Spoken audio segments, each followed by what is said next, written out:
Spoločnosť Unilab Slovensko poskytuje na Slovensku služby laboratórnej diagnostiky už od roku 1997.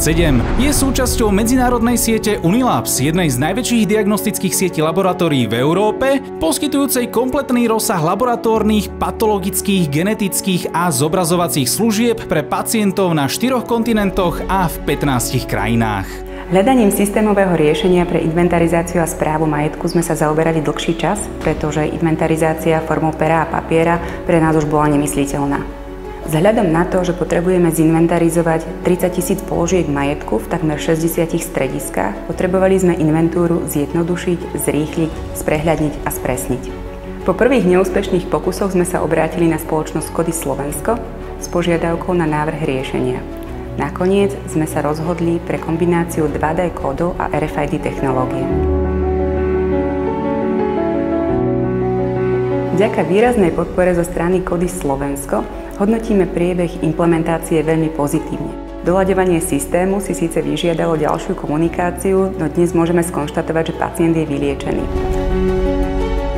Po predchádzajúcich skúsenostiach s inými riešeniami si Unilab Slovensko chceli systém najprv odskúšať. To samozrejme pre nás nebol problém, keďže Eviday je hotové riešenie a vieme ho nasadiť okamžite. Preto sme sa dohodli na pilotnej prevádzke v centrále a v jednom z laboratórií.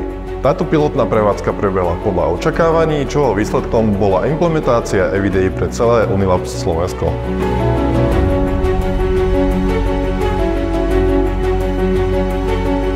RFID technológia je pri inventarizáciách skutočne rýchla a neoceniteľná. Pred zavedením Eviday sme inventúrov zamestnali celé oddelenie. Dnes na to stačia 2 ľudia, ktorí s terminálom prejdú po stredisku a konzultujú na mieste už len nezrovnalosti. Čas inventúr sa znížil o viac ako polovicu a čo je pre nás najdôležitejšie, fyzická inventúra majetku teraz prebieha takmer bez vyrušenia pracovného cyklu v laboratóriu. Ďalším prínosom je presná identifikácia majetku už pri zaevidovaní do účtovníctva. Preto môžeme skonštatovať celkovú spokojnosť. Pri fyzickej inventarizácii pomocou RFID technológie nemusia byť RFID etikety pri skenovaní mobilným terminálom priamo viditeľné a zároveň je možné zosnímať ich desiatky za 1 sekundu. RFID etikety sú pre prípad potreby doplnené aj 2D kódom. Údaje sú následne prenášané do počítačovej aplikácie, ktorá umožňuje ich jednoduché a prehľadné spracovanie. Prípadné nezhody z inventúry je možné veľmi jednoducho dohľadať a vyriešiť a výsledok inventúry je k dispozícii prakticky ihneď.